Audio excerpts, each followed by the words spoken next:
الحمدللہ والصلاة علی رسول اللہ۔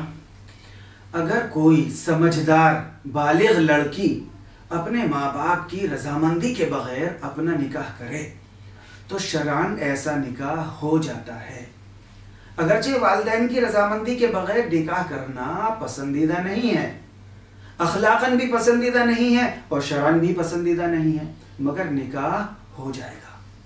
لیکن اگر لڑکی نے نکاح ایسے لڑکے سے کیا جو اس کے برابر کا نہیں ہے، برابر کا مطلب مالداری میں، تعلیم میں، دین میں، خاندان میں، یعنی ان چیزوں میں اگر لڑکی سے کم درجے کا ہے لڑکا، تو ماں باپ کو عدالت کے ذریعے سے نکاح کو ختم کرانے کا اختیار ہے، وہ بھی اس وقت تک جب تک اس کے بچے نہ ہوئے ہوں۔ یہ ایسا مسئلہ امام ابو حنیفہ کے نزدیک ہے، مگر اکثر اماموں کے نزدیک بغیر ماں باپ اور ولی کے نکاح نہیں ہوتا، کیونکہ اس بارے میں حدیث موجود ہے، لا نکاح الا بولی، ولی کے بغیر نکاح نہیں ہوتا۔ اب آپ سوچیں گے کہ پھر امام ابو حنیفہ کی دلیل کیا ہے؟ امام ابو حنیفہ کی دلیل قرآن کی آیت ہے۔ دیکھیے اس چھوٹی سی ویڈیو میں آپ کو بہت تفصیل سے تو نہیں بتا سکتا، لیکن مختصراً یہ بتاتا ہوں۔ پہلی دلیل قرآن کی آیت فَلَا تَعْضُلُوهُنَّ أَن يَنْكِحْنَ أَزْوَاجَهُنَّ إِذَا تَرَاضُوا بَيْنَهُم بِالْمَعْرُوفِ۔ اس کا ترجمہ یہ ہے، تم مطلقہ عورتوں کو نہیں روکو اس بات سے کہ وہ اپنے شوہروں سے نکاح کر لیں جبکہ وہ دونوں معروف طریقے سے آپس میں نکاح پر راضی ہو جائیں۔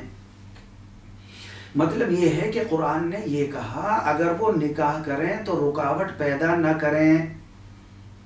قرآن نے یہ نہیں کہا کہ ان کا نکاح کروا دو، بلکہ یہ کہا اگر وہ نکاح کرنا چاہیں تو تم رکاوٹ مت بنو۔ اب اگر گھر والے اور ولی کے بغیر نکاح نہیں ہو سکتا تھا تو اللہ تعالیٰ یہ فرماتے کہ عورت کا نکاح تم خود کرواؤ، لیکن اللہ تعالیٰ نے یہ نہ فرما کر یہ فرمایا کہ عورت اپنا نکاح کرے تو تم اس میں رکاوٹ پیدا نہ کرو۔ اور ایک حدیث بخاری شریف کی ہے جس کا مفہوم یہ ہے کہ اللہ کے رسول صلی اللہ علیہ وسلم کے پاس ایک عورت آئی اور کہا میں آپ سے نکاح کرنا چاہتی ہوں۔ آپ نے اس کو کوئی جواب نہیں دیا، خاموش رہے۔ ایک صحابی نے اللہ کے رسول صلی اللہ علیہ وسلم سے کہا اگر یا رسول اللہ آپ نکاح کرنا نہیں چاہتے تو اس عورت سے میرا نکاح کروا دیجئے۔ دونوں تیار ہو گئے، نکاح ہو گیا۔ اس حدیث میں آپ نے یہ نہیں پوچھا کہ ولی کی اجازت ہے یا نہیں ہے، پہلے ولی کو بلاؤ تب نکاح ہوگا، اس طرح کی کوئی بات نہیں کی۔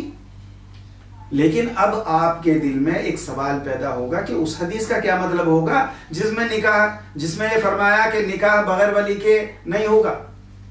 تو اس حدیث کا تعلق دیکھیے نابالغہ اور ناسمجھ لڑکی سے ہے، یعنی کم سن لڑکی اور جنون میں دیوانی لڑکی کا نکاح جو ہے بغیر ولی کی اجازت کے نہیں ہوتا۔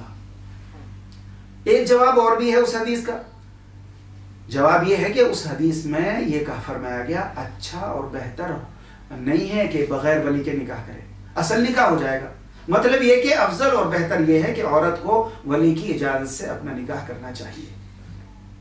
دیکھیے ایسے مسائل میں جن میں ائمہ اور فقہا کا اختلاف ہو جاتا ہے، کچھ لوگ ایسے ہوتے ہیں جو 4-6 حدیثیں پڑھ لیتے ہیں اور دوسرے فقیہ پر اور عالم پر طنز کر دیتے ہیں اور ان کے قول کو بالکل غلط قرار دے دیتے ہیں، حالانکہ تمام فقہا کا اپنا ایک سوچنے کا انداز ہوتا ہے، ہر ایک کے پاس اپنے مضبوط دلائل ہوتے ہیں، ہر ایک امام حق پر ہوتے ہیں، اس لیے کسی پر طنز کرنے کی اجازت بالکل نہیں ہے۔